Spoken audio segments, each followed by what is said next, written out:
গাজায় ইসরায়েলি হামলায় ২৪ ঘন্টায় শতাধিক ফিলিস্তিনি নিহত হয়েছে। গাজার উত্তরাঞ্চলীয় আল শাতি শরণার্থী শিবিরে এদিন ভয়াবহ হামলা চালায় ইসরায়েলের সেনাবাহিনী। ইসরায়েল গাজায় প্রতিদিনই জোরালো হামলা চালাচ্ছে। এ অবস্থায় হামাসের প্রধান ইসমাইল হানিয়া বলেছেন, যুদ্ধ বন্ধে যে কোনো চুক্তিতে রাজি হয়েছেন তারা। আরও জানাচ্ছেন সৃষ্টি ঘটক। গাজার উত্তরাঞ্চলীয় আল শাতি শরণার্থী শিবির ও তুফাহ এলাকায় শনিবার রীতিমতো ধ্বংসযজ্ঞ চালায় ইসরায়েলি সেনারা।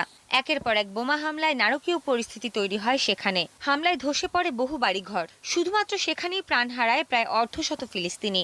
ধ্বংসস্তূপের নিচ থেকে জীবিত লোকজনকে উদ্ধারের আপ্রাণ চেষ্টা চালিয়ে যাচ্ছেন জরুরি সেবা কর্মীরা।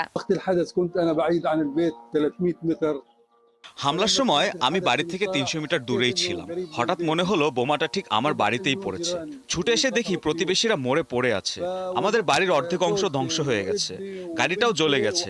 আমার স্ত্রী, সন্তান আর নাতনিদেরকে হাসপাতালে পেয়েছি। রেড ক্রসের এক কর্মকর্তা জানিয়েছেন, এর আগে দক্ষিণ গাজায় আল মাওয়াসি ক্যাম্পে হামলা চালানো হয়।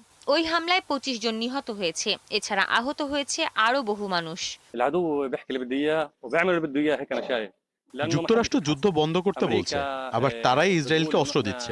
একইভাবে আন্তর্জাতিক বিচারিক আদালতেও বেসামরিকদের রক্ষায় আইন আছে, কিন্তু তার প্রয়োগ আমরা দেখতে পাচ্ছি না। তাই শত্রুদের যা খুশি তারা করছে। শনিবার হামলা চালানোর সময় হামাসের পাল্টা হামলায় এক ইসরায়েলি সেনাও প্রাণ হারান। চলমান ইসরায়েলি হামলায় গাজায় নিহতের মোট সংখ্যা ৩৭,৫৫০ ছাড়িয়ে গেছে।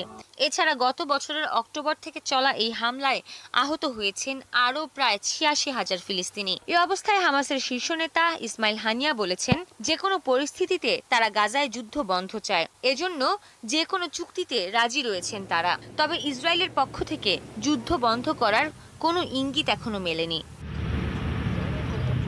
সৃষ্টি ঘটক, ৭১।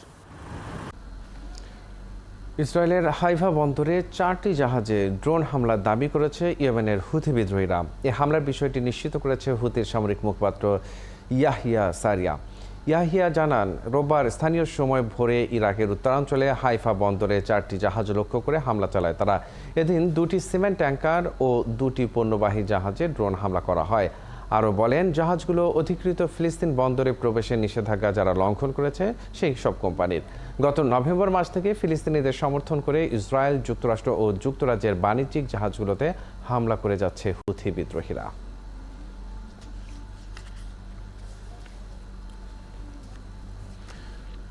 ফিলিস্তিনের অধিকৃত পশ্চিম তীরের জেনিনে অভিযানে গিয়ে এক ফিলিস্তিনিকে রক্তাক্ত করার পর গাড়িতে বেঁধে নিয়ে গেছে ইসরায়েলি বাহিনী।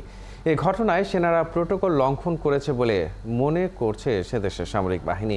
এই ভিডিও সোশ্যাল মিডিয়ায় ছড়িয়ে পড়ার পর ইসরায়েলের প্রতিরক্ষা বাহিনী ঘটনাটি নিশ্চিত করে।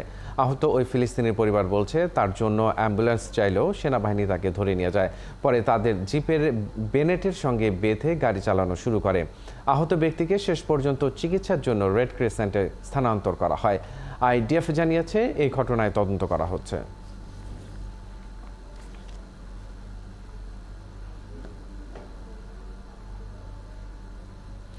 এদিকে আগাম নির্বাচনের দাবিতে ব্যাপক বিক্ষোভ হয়েছে ইসরায়েলে। শনিবার দেশটির প্রধানমন্ত্রী বেনিয়ামিন নেতানিয়াহুর বাসভবনের সামনে এই প্রতিবাদ কর্মসূচি পালন করেন আন্দোলনকারীরা। এ সময় সরকার বিরোধী স্লোগানে উত্তাল হয়ে পড়ে রাজপথ। নেতানিয়াহুর যুদ্ধনীতির সমালোচনাও করেন বিক্ষোভকারীরা। প্রধানমন্ত্রীর পদত্যাগের দাবি জানান তারা। আরও জানাচ্ছেন সৃষ্টি ঘটক। ইসরায়েল সরকার কোনোভাবেই দমাতে পারছে না আন্দোলনকারীদের। সরকার বিরোধী বিক্ষোভে ফুঁসছে তেল আবিবের রাজপথ। দেশটির প্রধানমন্ত্রী নেতানিয়াহুকে পদত্যাগ করে আগাম নির্বাচনের দাবিতে পথে নেমে এসেছেন ১০,০০০-এর বেশি ইসরায়েলি। শুক্রবার দেশটির প্রধানমন্ত্রীর বাসভবনের সামনে অবস্থান নিয়ে বিক্ষোভ করেন ইসরায়েলের বিক্ষুব্ধ জনগণ। এ সময় নেতানিয়াহুর যুদ্ধনীতির সমালোচনা করে জিম্মি মুক্তির জন্য হামাসের সাথে চুক্তির দাবিও জানান বিক্ষোভকারীরা। যুদ্ধ এখনই এই মুহূর্তে বন্ধ হওয়া উচিত। জিম্মিদের ফিরিয়ে আনতে কূটনৈতিক তৎপরতা দরকার, এর কোনো বিকল্প নেই। আমি এখানে এসেছি আন্দোলন করতে। আমার দেশের সরকার সহ পুরো বিশ্বের সব নেতাদের প্রতি আমাদের চাওয়া, দয়া করে জিম্মিদের ঘরে ফিরিয়ে আনুন, একটি চুক্তি করুন, আমাদের সন্তানদের ফিরে আসতে দিন। আমরা ভেঙে পড়ছি এবং ক্লান্ত, এই নির্মমতার শেষ চাই।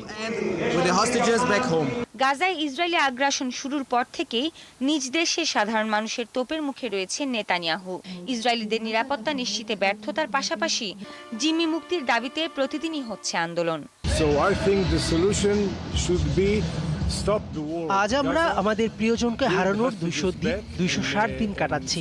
তারা গাজায় হামাসের হাতে আটক রয়েছে। গাজার পরিস্থিতি নরকের চেয়েও খারাপ। সেখানে ওরা কিভাবে আছে, কোথায় আছে ভেবে একটা মুহূর্তেও আমরা স্বস্তিতে নেই। জরিপ বলছে এখনো ইসরায়েলি জনগণের মধ্যে গাজায় যুদ্ধ চালিয়ে যাওয়ার পক্ষেই সমর্থন বেশি। অন্যদিকে জিম্মিদের পরিবার, স্বজন ও ন্যাশনালিস্ট রিলিজিয়াস পার্টি সহ দেশটির মানবাধিকার কর্মীরা সরকার বিরোধী আন্দোলন চালিয়ে যাওয়ায় গাজা ইস্যুতে এখন দ্বিবিভক্ত ইসরায়েল। গত বছরের অক্টোবরে হামাস ইসরায়েলে হামলা চালিয়ে 1200 বেসামরিক মানুষকে হত্যা করে। এ সময় তারা সেখান থেকে 250 জনের বেশি ইসরায়েলিকে জিম্মি করে নিয়ে যায় গাজায়। 8 মাস যুদ্ধের পর এখন সেখানে কতজন জিম্মি জীবিত রয়েছে তা কারোরই জানা নেই বলে জানিয়েছে হামাস। সৃষ্টি ঘটক, 71। এদিকে দক্ষিণ লেবাননে হামলা চালিয়েছে ইসরায়েল। শনিবার হিজবুল্লাহ সদস্যদের বিভিন্ন সামরিক স্থাপনা লক্ষ্য করে বিমান হামলা চালানোর দাবি করে তারা। ইসরায়েলি বাহিনী জানিয়েছে তারা লেবাননের আইতা আল শাবে এলাকায় হামলা চালায়। তাদের একটি যুদ্ধবিমান ইয়ারুনের একটি ভবনে আঘাত করে। ইসরায়েলি বাহিনী জানায় রামায় এলাকায় হিজবুল্লাহর ব্যবহৃত আর একটি ভবনে যুদ্ধবিমান হামলা চালায় তারা। তবে হামলায় কোনো হতাহতের ঘটনা ঘটেছে কিনা সে বিষয়টি এখনও নিশ্চিত করেনি ইসরায়েল। লেবাননের সশস্ত্র গোষ্ঠী হিজবুল্লাহর সঙ্গে সর্বাত্মক যুদ্ধে গেলে ইসরায়েলের চূড়ান্ত পরাজয় হবে বলে সতর্ক করেছে তেহরান। ইরান বলছে হিজবুল্লাহ নিজেদের ও লেবাননকে রক্ষা করতে সক্ষম।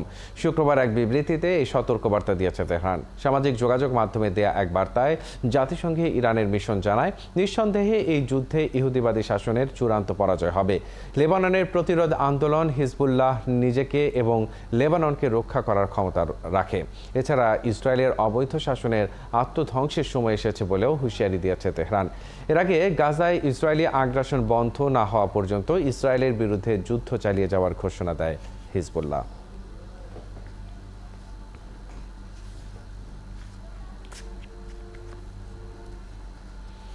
ইসরায়েলের বিরুদ্ধে ফিলিস্তিনিদের অবরুদ্ধ গাজায় গণহত্যা চালানোর অভিযোগে আন্তর্জাতিক বিচার আদালত আইসিজেতে মামলা করেছিল দক্ষিণ আফ্রিকা। এবার তাদের সঙ্গে যোগ দেওয়ার সিদ্ধান্ত নিয়েছে কিউবা। কিউবার পররাষ্ট্র মন্ত্রণালয় এক বিবৃতিতে বলেছে, কিউবা আনুষ্ঠানিকভাবে ইসরায়েলের বিরুদ্ধে দক্ষিণ আফ্রিকার গণহত্যার অভিযোগকে সমর্থন করবে, কারণ গাজায় বেসামরিক নাগরিকদের বিরুদ্ধে নেতানিয়াহু সরকারের ক্রমবর্ধমান আক্রমণ বন্ধের কোনো লক্ষণ দেখা যাচ্ছে না। কিউবার রেডিও হাভানা জানিয়েছে, গণহত্যার অপরাধের প্রতিরোধ ও শাস্তি সংক্রান্ত কনভেনশনের বাধ্যবাধকতার অধীনে কিউবা তৃতীয় রাষ্ট্র হিসেবে তার ব্যাখ্যা উপস্থাপনের অধিকার প্রয়োগ করবে। তাতে দাবি করা হবে যে ইসরায়েল গাজা উপত্যকায় স্পষ্টভাবে মানবাধিকার লঙ্ঘন করেছে।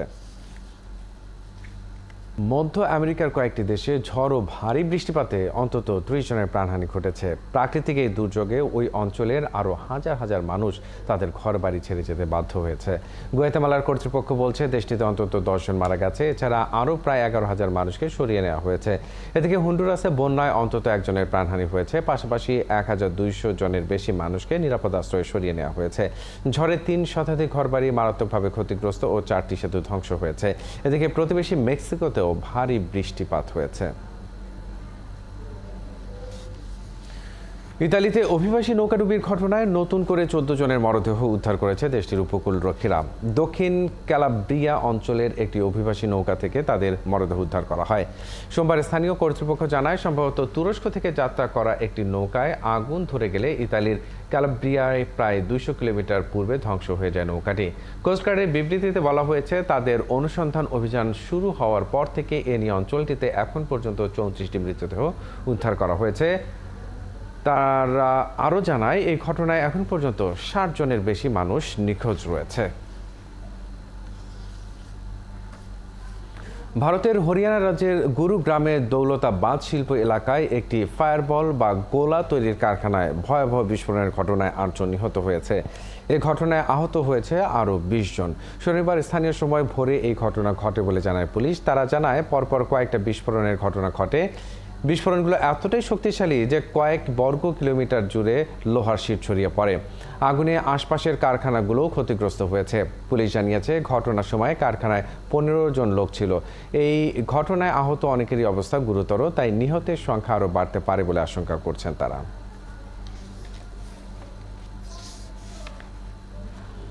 ইউক্রেনের খার্কিভের জ্বালানি অবকাঠামোতে রাশিয়ার হামলায় অন্তত ২ জন নিহত হয়েছে। এ নিয়ে অষ্টমবারের মতো দেশটির জ্বালানি অবকাঠামোতে হামলা চালিয়েছে তারা। ইউক্রেনের বিমান বাহিনী জানায় রাতভর রাশিয়ার ছোড়া ১৬টি ক্ষেপণাস্ত্রের মধ্যে ১২টি ও ১৩টি ড্রোনেই সবগুলোই ভূপাতিত করেছে তাদের বিমান প্রতিরক্ষা ব্যবস্থা। এদিকে খার্কিভের স্থানীয় কর্তৃপক্ষ বলছে অঞ্চলটিতে রাশিয়ান গাইডেড বোমার হামলায় আরও ২৫ জন আহত হয়েছে। এছাড়া জ্বালানি অবকাঠামোতে হামলায় জাপরোঝিয়া অঞ্চলে ২ জ্বালানি কর্মী আহত হয়েছে এবং পশ্চিমাঞ্চলীয় শহর লভিভের জ্বালানি অবকাঠামো ক্ষতিগ্রস্ত হয়েছে।